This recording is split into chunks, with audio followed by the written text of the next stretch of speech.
Hello दोस्तों, welcome to our polity पाठशाला channel. आज हम बात करने वाले हैं एससीओ के बारे में, यानी कि सांघाई कोऑपरेशन ऑर्गेनाइजेशन के बारे में। तो सांघाई कोऑपरेशन एससीओ जो है ये एक इंटरनेशनल ऑर्गेनाइजेशन है। जिस तरीके से हम बाकी सारी ऑर्गेनाइजेशन के बारे में पढ़ते हैं, चाहे हम आसियान की बात करें, सार्क की बात करें, यूएन की बात करें या फिर डब्ल्यूटीओ की बात करें, तो ये सारे के सारे क्या है, एक इंटरनेशनल ऑर्गेनाइजेशन है। उसी तरीके से एससीओ भी एक इंटरनेशनल ऑर्गेनाइजेशन है। टोटल 8 कंट्री इसमें शामिल हैं। किस तरीके से ये काम करता है? बेसिकली ये राजनीतिक और आर्थिक पर्पस से जुड़ा हुआ है। बेसिकली इसमें मध्य एशिया के देश आते हैं। आगे हम कुछ इसकी बेसिक इन्फॉर्मेशन डिस्कस कर लेते हैं कि ये कब बना, किस तरीके से काम करता है। तो सबसे पहले हम इसकी स्थापना की बात करें, 2001 में इसकी स्थापना हुई। 2001 में इसकी स्थापना एससीओ के रूप में हुई, लेकिन उससे पहले ही इसकी स्थापना हो चुकी थी। उससे पहले ये सांघाई के नाम से जाना जाता था, सांघाई 5 के नाम से जाना जाता था इनफैक्ट। तो 1996 में सांघाई 5 के नाम से इसकी स्थापना हो चुकी थी। उसके बाद 2001 में जब इसमें मेंबर्स और जुड़ने शुरू हुए तो इसका नाम जो है सांघाई 5 से एससीओ रख दिया गया। और बेसिकली अगर हम पढ़ते हैं तो सांघाई जो एससीओ की बात अगर हम करें तो एससीओ की स्थापना 2001 में हुई है। 1996 में जो स्थापना हुई थी वो सांघाई 5 की हुई थी। थोड़ा सा हम बैकग्राउंड को भी देख ही लेते हैं कि 1996 में सांघाई 5 की स्थापना होती है। 5 देश इसमें शामिल थे: रशिया, चाइना, किर्गिस्तान, कजाकिस्तान और तजाकिस्तान। ये 5 देश इसमें शामिल थे। इनको याद रखने का बहुत ही इजी तरीका है, आप याद रख सकते हैं रशिया, चाइना, ये दो तो देश हैं ही हैं।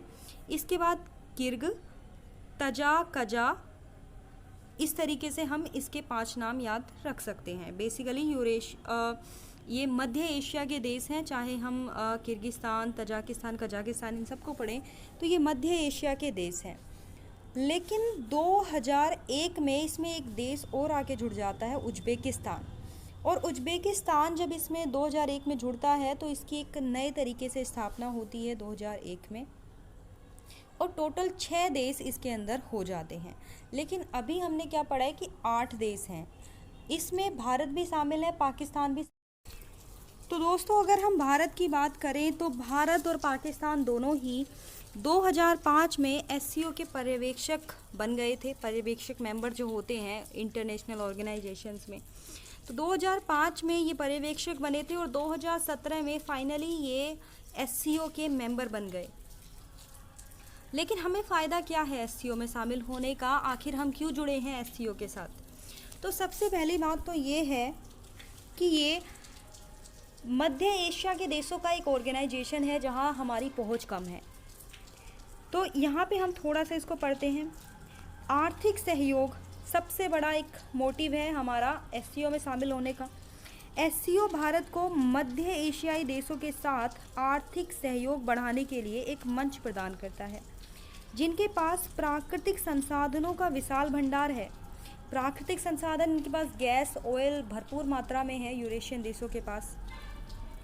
भारत अपनी आर्थिक साझेदारियों में विविधता लाने के लिए एससीओ देशों के साथ अपने व्यापार निवेश संबंधों को बढ़ाने की इच्छा रखता है।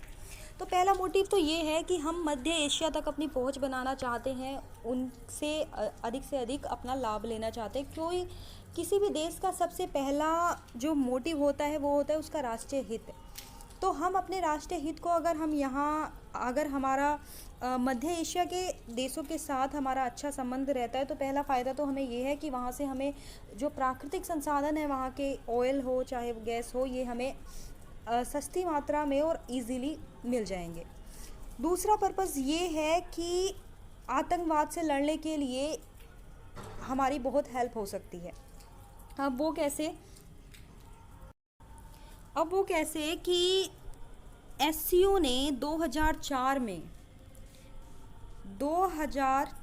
में रेड्स की स्थापना की थी। रेड्स की फुल फॉर्म क्या है? रीजनल एंटी टेरर स्ट्रक्चर, यानी कि क्षेत्रीय आतंकवाद रोधी संरचना। तो तो आतंकवाद से लड़ने के लिए रेड्स ये एक बहुत ही इम्पोर्टेंट पार्ट माना जाता है एससीओ का। ये भी एक तरीके का इसका पार्ट है और बहुत इम्पोर्टेंट पार्ट माना जाता है। हम देखते हैं कि जो आतंकवाद की समस्या है वो पूरे वर्ल्ड के लिए नहीं, इनफैक्ट हमारे लिए बहुत बड़ी समस्या क्रिएट करती है। पाकिस्तान की तरफ से अगर हम देखें तो हमेशा हमारे देश में कोई ना कोई आतंकवादी गतिविधि होती रहती है और बहुत सारे हमें अपने जवान जो है वो आतंकवादी घटनाओं में खोने पड़ते हैं। तो बहुत सारी आतंकवादी घटनाएं हमारे देश में भी घटती रहती हैं और ये हमारे लिए एक बहुत बड़ी समस्या है। तो आतंकवाद से लड़ने के लिए हमें इनकी हेल्प मिल सकती है। इसका एक पार्ट है, इसका एक अंग है रेड्स। तो इसकी हेल्प से हम आतंकवाद से लड़ने में जो है हमें काफ़ी मदद हो सकती है।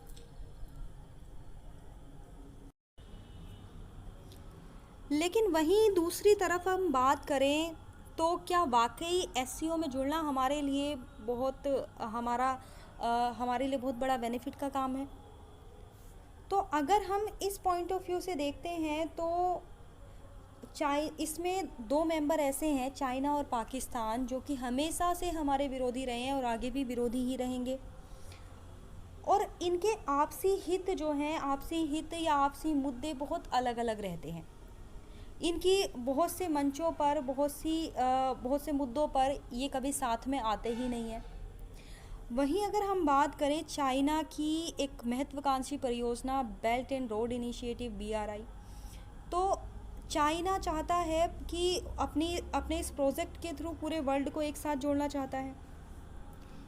वहीं अगर हम देखें तो भारत के द्वारा इसका विरोध किया जाता है। भारत इस बात को लेकर कभी एग्री नहीं होता। भारत कभी भी BRI को सपोर्ट नहीं करता है। हमेशा भारत के द्वारा BRI का विरोध किया जाता है।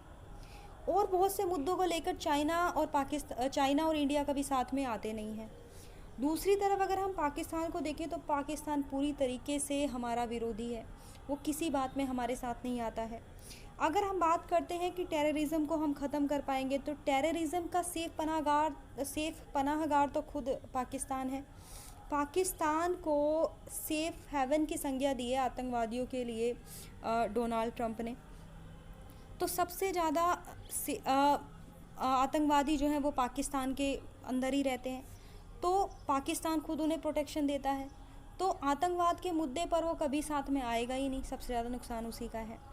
और बहुत से ऐसे मुद्दे हैं जिन पे पाकिस्तान और भारत कभी साथ में आते नहीं हैं।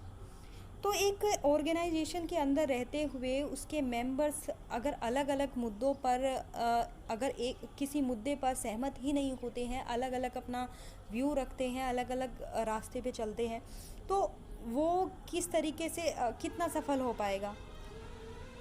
तरीके से हम देखते हैं कि जिस ऑर्गेनाइजेशन के देश ही आपस में अलग अलग रास्ते पर चलते हैं वो उतना सक्सेसफुल कभी होगा नहीं, क्योंकि भारत, पाकिस्तान और चाइना ये कभी साथ में आएंगे नहीं किसी मुद्दे पे। अलग अलग रास्तों पर चलते हैं, कोई इधर जा रहा है कोई उधर जा रहा है, तो इस तरीके से कभी उतना सक्सेसफुल नहीं होगा। दूसरी तरफ अगर हम इसकी पॉजिटिव साइड देखते हैं तो जिस तरीके से हम देख रहे हैं कि सार्क अपनी प्रासंगिकता खोता जा रहा है। सार्क में रहने से हमें उतना कुछ खास फ़ायदा है नहीं। जिस तरीके से आसियान परफॉर्म कर रहा है उस तरीके से सार्क की कुछ खास इम्पोर्टेंस रह नहीं गई है। तो एससीओ को हम सार्क के एक विकल्प के रूप में देख रहे हैं। तो पहली बात तो ये है कि सार्क से जो हमें कुछ बेनिफिट नहीं है, तो उस तरीके से एक विकल्प है हमारे पास कि एससीओ में शामिल होने का, कि सार्क को भारत एक विकल्प के रूप में एससीओ को भारत सार्क के विकल्प के रूप में देख रहा है। दूसरी बात अगर पॉजिटिव साइड देखें जिसकी इम्पोर्टेंस शायद बहुत कम है, कि पाकिस्तान और चाइना जो कि हमारे विरोधी रहे हैं, तो इन तीनों देशों के बीच एक कोऑर्डिनेशन बिठाने के लिए या एक बातचीत के लिए एक मंच यहाँ पे हमें मिल जाता है एससीओ में, कि तीनों देश यहाँ पे एक साथ आते हैं, चाइना, पाकिस्तान और भारत। तो जिसकी कुछ खास इम्पोर्टेंस इस वजह से नहीं है क्योंकि बातचीत से अगर कोई फ़ायदा हो तब तो उसकी इम्पोर्टेंस है, अदरवाइज़ नहीं है। तो चाइना और अगर हम देखें चाइना और इंडिया के साथ या फिर पाकिस्तान के साथ हमारी जो बातचीत होती है उनका कुछ खास कोई हल निकलता नहीं है। हमेशा पाकिस्तान की तरफ से भी टेररिस्ट एक्टिविटी होती रहती है, हमारे देश में कोई ना कोई गतिविधि होती रहती है। चाइना की साइड से देखें तो चाइना की जो विस्तारवादी नीति को लेकर चलता है, तो चाइना की विस्तारवादी नीति हमेशा वो जो क्लेम करता है इंडिया के कुछ हिस्सों पर, तो वो उसकी गतिविधि कभी कम होती नहीं है। तो बहुत सारी चीज़ें ऐसी हैं, तो इसका कुछ खास महत्व नहीं है। हालांकि हम ये कह सकते हैं कि हाँ, जो मध्य एशिया के कुछ देश हैं जो हमारा एक आर्थिक हित उनसे जुड़ा हुआ है कि हाँ हम कुछ उनके प्राकृतिक संसाधनों से हम कुछ लाभ ले सकते हैं, तो ये एक थोड़ा बेनिफिट यहाँ पे देखने को मिलता है। और मध्य एशिया से जुड़ने के लिए एक अच्छा रास्ता है, इसके थ्रू हम आगे भी जो है ट्रेड के लिए हमें हेल्प मिल सकती है। इसकी दोनों साइड हमने देख ली है कि क्या पॉजिटिव और क्या नेगेटिव है।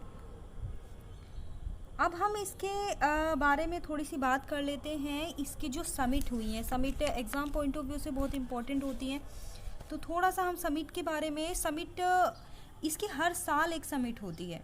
2001 से अगर हम स्टार्ट करेंगे तो 2001 से बहुत इजीली याद रखना है कि 2001 में पहली समिट हुई है। तो क्योंकि हर साल इसकी एक समिट होती है, तो एक में पहली समिट, दूसरे में 2002 में दूसरी समिट, 2003 में तीसरी समिट। तो इस तरीके से हर साल इसकी समिट होती आ रही है। तो जितना आप ईयर देखोगे उतनी इसकी समिट है। लेकिन हमारे लिए इम्पोर्टेंट क्या है, हमारे लिए कुछ ही समिट हमें पढ़नी है, हमें सारी नहीं पढ़नी है। एग्ज़ाम पॉइंट ऑफ व्यू से हमें सारी समिट हमें याद नहीं रखनी है। तो स्टार्टिंग की ऑलमोस्ट 5 समिट आपको पता होनी चाहिए। तो पहली समिट इसकी सांघाई में हुई थी। बेसिकली यही पूछा जा सकता है कहाँ पे हुई थी। तो पहली समिट और ईयर तो हमें पता ही है कि जो ईयर है वह उतनी समिट हुई है। तो 2001 में पहली समिट हुई है, दूसरे में दूसरी समिट हुई है। तो पहली समिट इसकी सांघाई में होती है, दूसरी सांघाई कहाँ पे, चाइना में है। दूसरी सेंट पीटर्सबर्ग रशिया में होती है। तीसरी मास्को, ये भी रशिया में होती है। और 2004 में यानी कि 4th समिट इसकी ताशकंद में होती है। ताशकंद कहाँ पे, उज्बेकिस्तान में। 2005 की इसकी जो समिट है ये होती है अस्ताना में। अस्ताना कहाँ पे, कजाकिस्तान में। तो ये 5 समिट हैं जो आपको याद रखनी है स्टार्टिंग की। इसके बाद कुछ और समिट थे जिसमें कुछ इम्पोर्टेंट डिसीजन लिए गए थे, वो आपको याद रखनी है। तो यहाँ पे आपको याद रखनी है 2014 की जो समिट, ये दुशांबे में रशिया में हुई थी। भारत और पाकिस्तान को एससीओ में शामिल करने का निर्णय लिया गया था। तो भारत और पाकिस्तान को शामिल करने का निर्णय लिया गया था, इनको शामिल किया नहीं गया था फाइनली। तो ये हमें याद रखना है। पूछा जा सकता है कि भारत और पाकिस्तान को एससीओ में शामिल करने का जो निर्णय है वो कौन सी समिट में लिया गया था, 2014 में। यानी कि कौन सी समिट होगी, 14 नंबर की, 14 नंबर की समिट होगी 2014 में, जो कि कहाँ पे हुई थी, दुशांबे रशिया में। तो 2014 में डिसीजन लिया गया था। और 2017 की समिट होती है सोची, रूस में। ये भी रूस में हुई थी। भारत और पाकिस्तान को पूर्ण सदस्यता मिल गई थी, यानी कि फाइनली ये एससीओ के मेंबर बन गए थे 2017 में। पूछा जा सकता है कि समिट कहाँ पे हुई थी, तो सोची, रशिया में ये समिट हुई थी।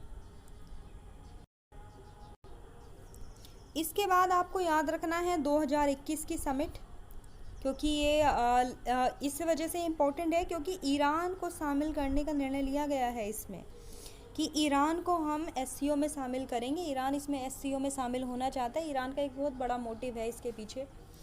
ईरान जो कि सैंक्शन से घिरा हुआ देश है, अमेरिका ने इस पर सैंक्शन लगा के रखे, इतने हैवी सैंक्शन लगा के रखे हैं कि ईरान किसी से ट्रेड नहीं कर सकता। ये ईरान के लिए एक बहुत बड़ी अपॉर्चुनिटी साबित होगा एससीओ में शामिल होना, कि ये इसमें मिलके ट्रेड कर सकता है, बहुत सारे देशों के साथ जो है अपने संबंधों को बनाने का मौका मिलेगा, व्यापार करने का मौका मिलेगा। तो ईरान के लिए काफ़ी बेनिफिट वाली बात है यहाँ पे।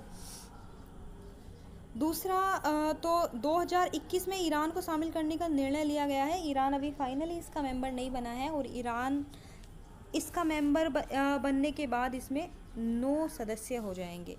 तो इसकी संख्या जो है, मेंबर्स की संख्या 9 हो जाएगी। 2023 ये लास्ट वाली समिट है इसी साल, जो कि भारत में हो रही है। तो ये इस वजह से आपको याद रखनी है कि 2013 की डायरेक्ट क्वेश्चन बन सकता है कि 2023 की समिट एससीओ की कहाँ पे हुई है, तो भारत में इसकी समिट हुई है। तो ये सारी कुछ इम्पोर्टेंट समिट हैं जो आपको याद रखनी है एग्ज़ाम पर्पस से, और इसकी जो बेसिकली फैक्चुअल इन्फॉर्मेशन है कुछ, तो वो आपको याद रखने हैं जो भी इससे रिलेटेड फैक्ट हैं। और वीडियो कैसी लगी आपको ये कमेंट करके ज़रूर बताइए। आज की वीडियो में बस इतना ही, और अगर आपको वीडियो पसंद आई हो तो लाइक, शेयर और सब्सक्राइब ज़रूर कीजिएगा, और कमेंट करके ज़रूर बताइएगा कि आपको वीडियो कैसी लगी।